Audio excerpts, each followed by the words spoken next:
അൽഹംദുലില്ലാഹ് അസ്സലാത്തു വസ്സലാമു അലാ റസൂലിഹിൽ അമീൻ വഅലാ ആലിഹി വസഹ്ബിഹി അജ്മഈൻ. ഇന്ന് എൻ്റെ ടോപ്പിക്ക് ഒരു വളരെ ടച്ചിങ് ആയിട്ടുള്ള എൻ്റെ ലൈഫിലുണ്ടായിട്ടുള്ള ഒരു സംഭവമാണ്. ഓക്കെ, ഇത് പടച്ചവൻ്റെ ഹെൽപ്പ് കിട്ടിയ ഒരു കഥയാണ് എനിക്ക് പറയാനുള്ളത്. ഇത് നടന്ന കഥയാണ്, അല്ലാതെ ഇതിൽ ഉണ്ടാക്കിയതല്ല. ഇത് വളരെ റിയൽ ആയിട്ടുള്ള സംഭവമാണ്. ഇത് എൻ്റെ ഈ ബുക്കിൽ കേരള ടു കരോളൈന എന്ന് പറയുന്ന ബുക്കിൽ ഇത് 11ാമത്തെ ചാപ്റ്ററാണ്. ആക്ച്വലി ഞാനിത് എക്സ്പ്ലെയിൻ ചെയ്യാൻ പോകുന്നത്.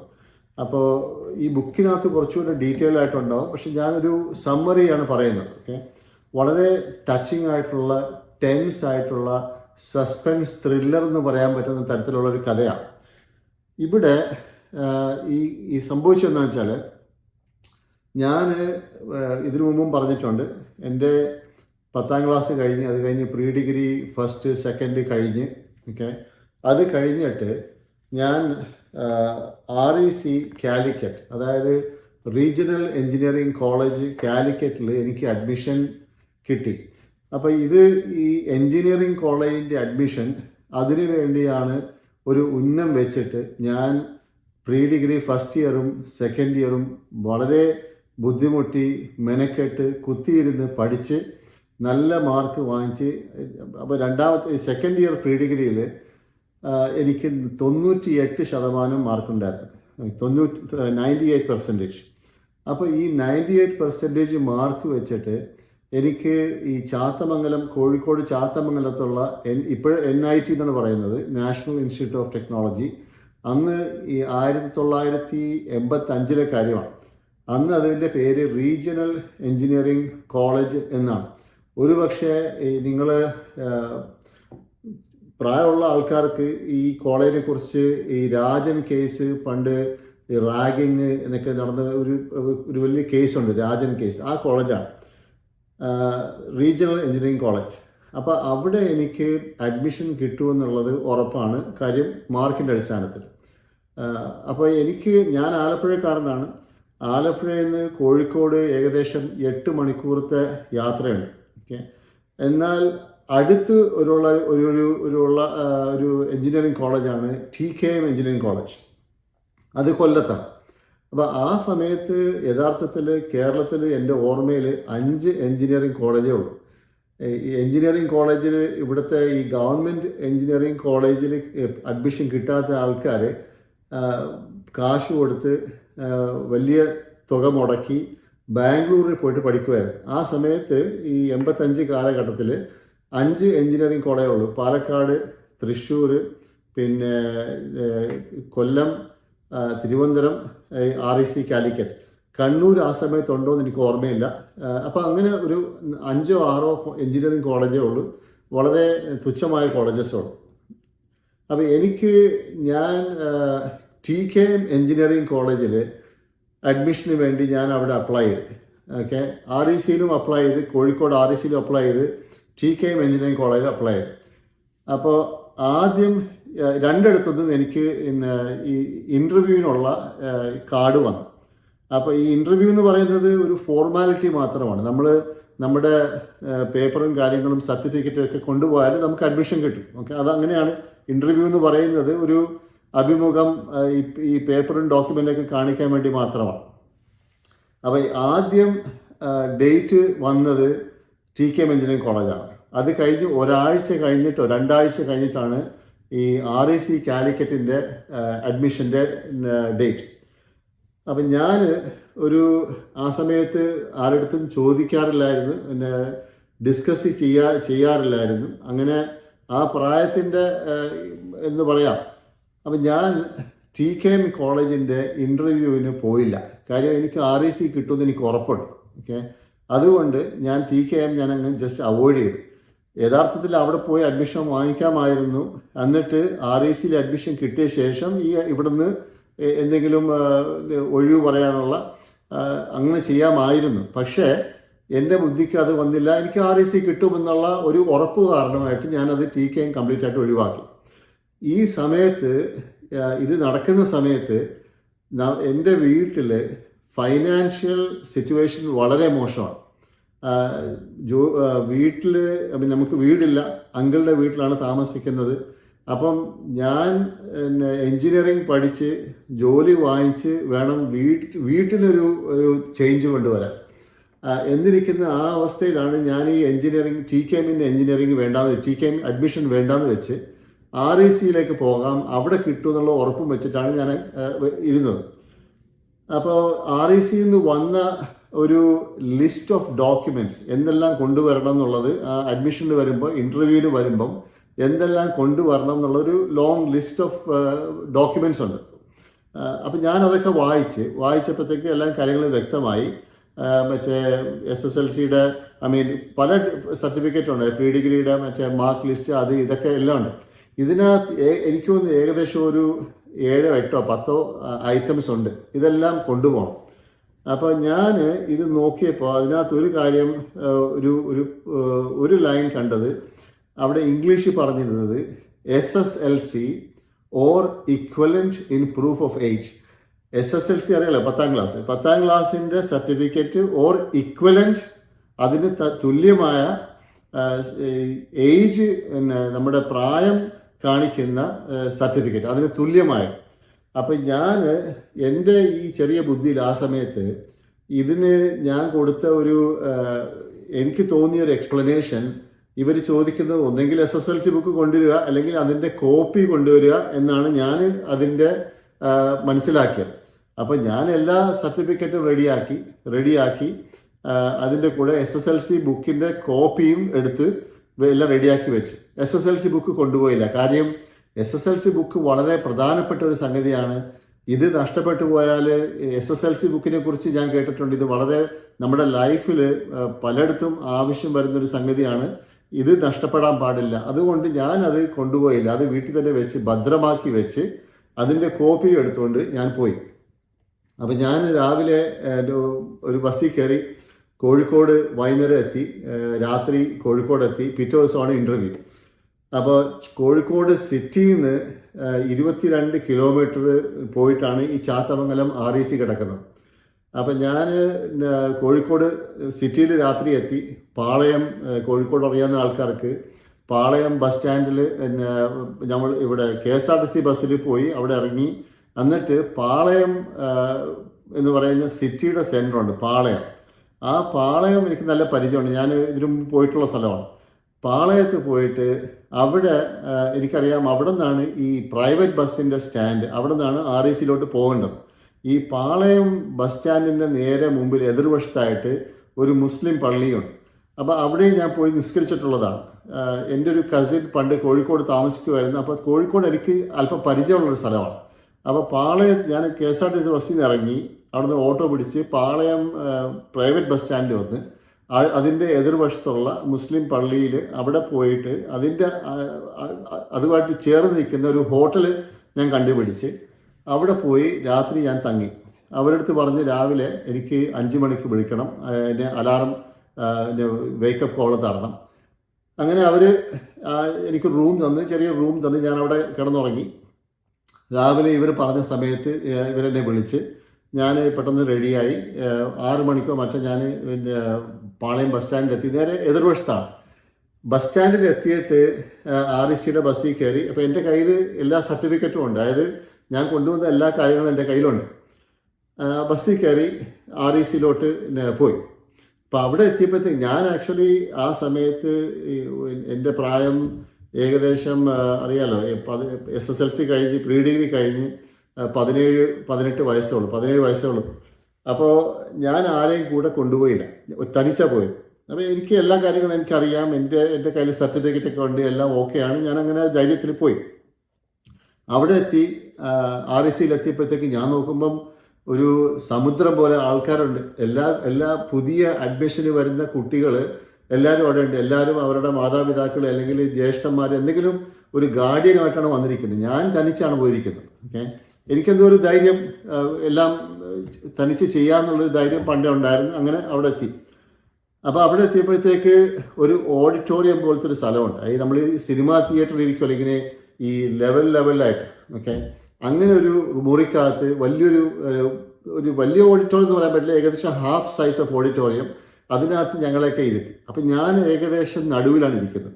അവരിരുത്തിയത് മാർക്കിൻ്റെ അടിസ്ഥാനത്തിലാണ്. എനിക്ക് 98% മാർക്കുണ്ട്. അപ്പോൾ എന്നെ ഏകദേശം ഞാൻ നടുവിലാണ് ഇരിക്കുന്നത്.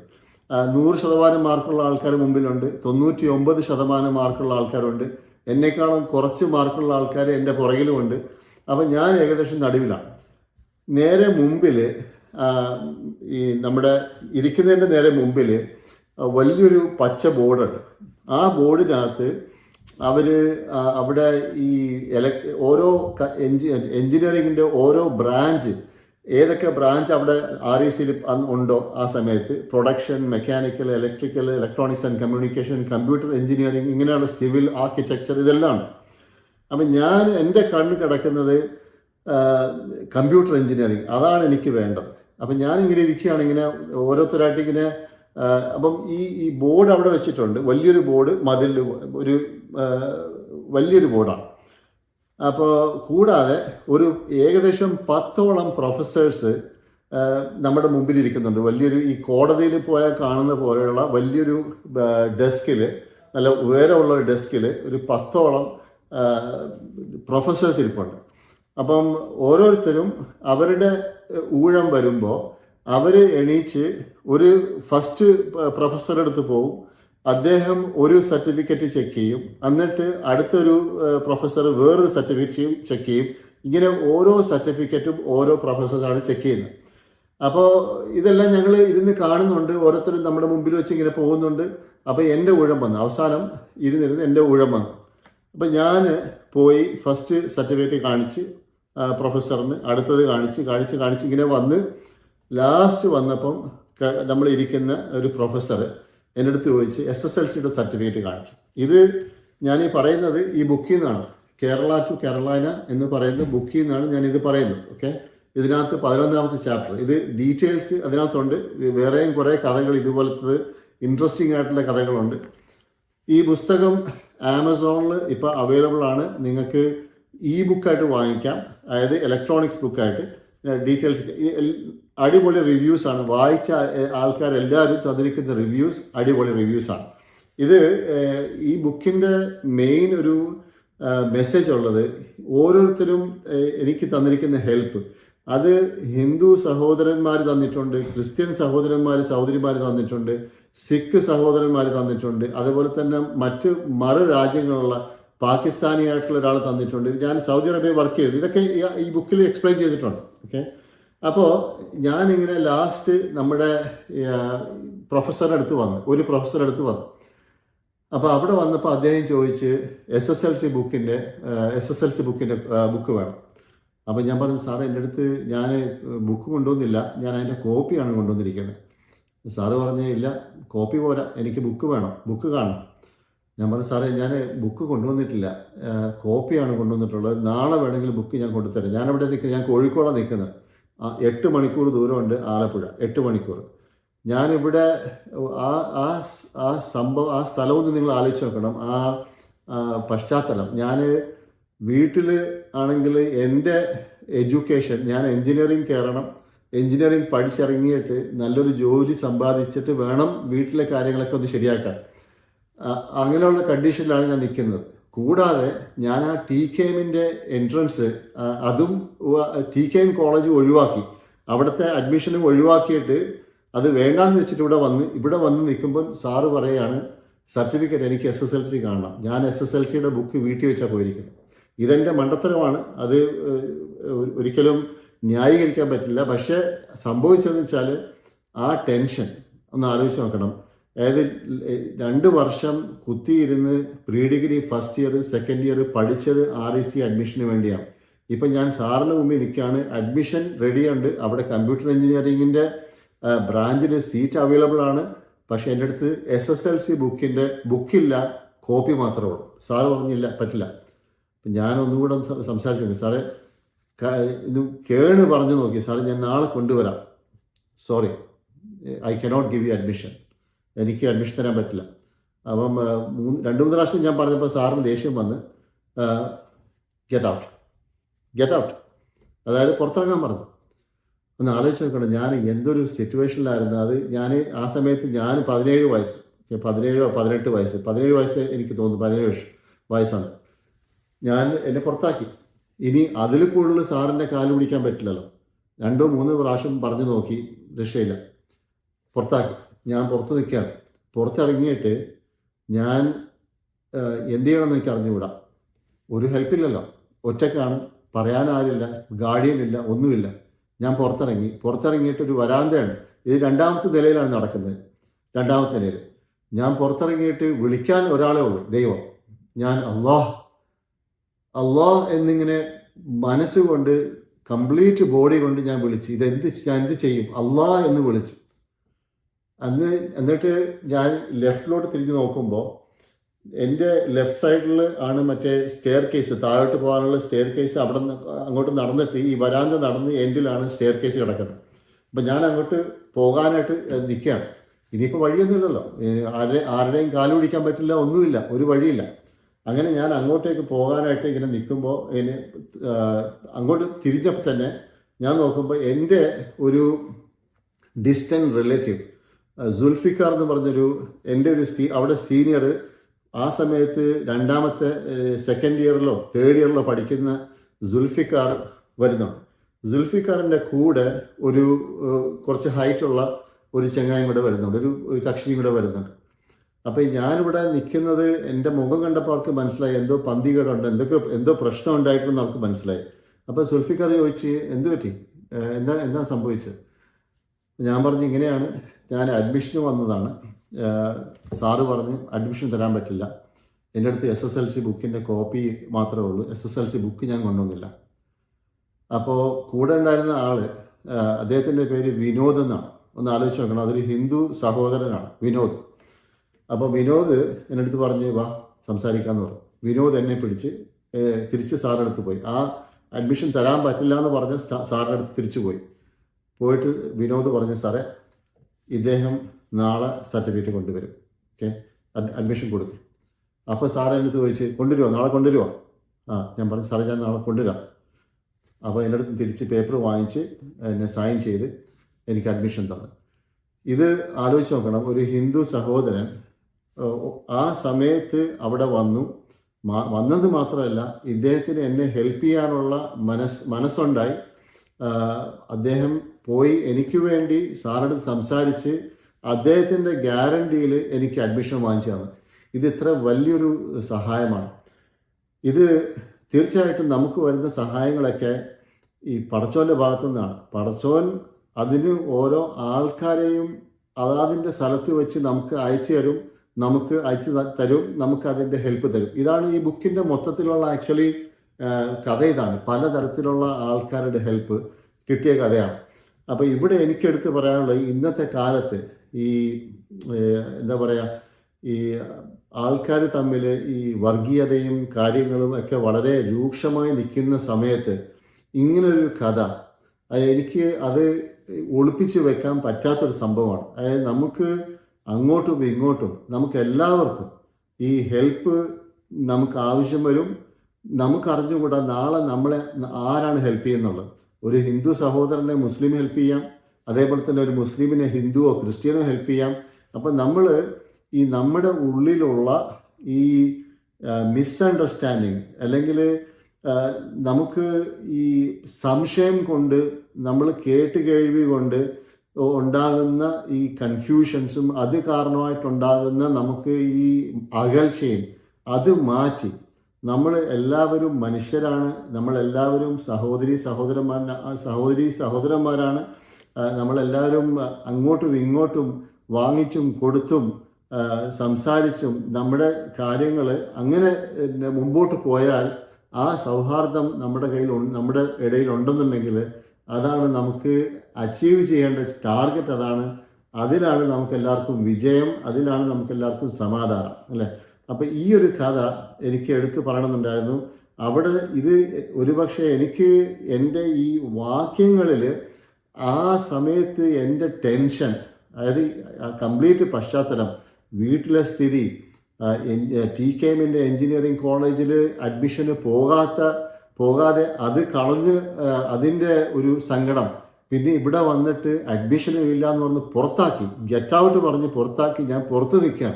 അവിടെ നിന്നാണ് എനിക്ക് ആ ഹെൽപ്പ് വന്നത്. അപ്പോൾ ആ ഹെൽപ്പ് അത് ഒരു എങ്ങനെയൊക്കെ ഞാൻ വാക്യങ്ങളിൽ പറയാൻ നോക്കിയാലും അതൊരു പക്ഷെ പറയാൻ ബുദ്ധിമുട്ടാണ്. അത് അനുഭവിച്ചപ്പോഴും ആ സമയത്ത് എനിക്ക് ഞാൻ കടന്നുപോയ ആ ഒരു ടെൻഷൻ, അത് സംതിങ് ഹ്യൂജ്. അത് എൻ്റെ ലൈഫിൽ അതേപോലത്തെ ഒരു ടെൻഷൻ പിന്നുണ്ടായിട്ടില്ല. അതായത് ആ ഒരു 2-3 മിനിറ്റ് സമയത്തുണ്ടായ സംഭവം, ഈ വിനോദ് അവിടെ വന്നില്ലായിരുന്നുണ്ടെങ്കിൽ, വിനോദ് അവിടെ ഇല്ലായിരുന്നുണ്ടെങ്കിൽ കംപ്ലീറ്റ് കാര്യങ്ങൾ മാറിയേനെ.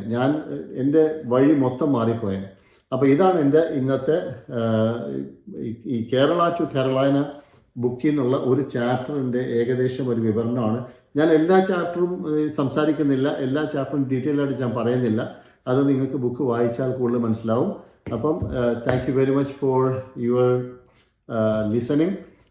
അപ്പോൾ ഇതുകൊണ്ട് ഞാൻ ഒരു കാര്യം ആഗ്രഹിക്കുന്നത്, നമുക്കെല്ലാവർക്കും അങ്ങോട്ടും ഇങ്ങോട്ടും സൗഹാർദ്ദം ഉണ്ടാകട്ടെ എന്ന് ഞാൻ പ്രാർത്ഥിക്കുന്നു. ഇതിൻ്റെ കൂടെ ഒരു കാര്യം പറയാനുള്ളത്, നിങ്ങൾ ഈ ചാനൽ സബ്സ്ക്രൈബ് ചെയ്യുക, ഈ വീഡിയോ ലൈക്ക് ചെയ്യുക, ഫോർവേഡ് ചെയ്യുക, ഷെയർ ചെയ്യുക. Thank you very much. വീണ്ടും കാണാം.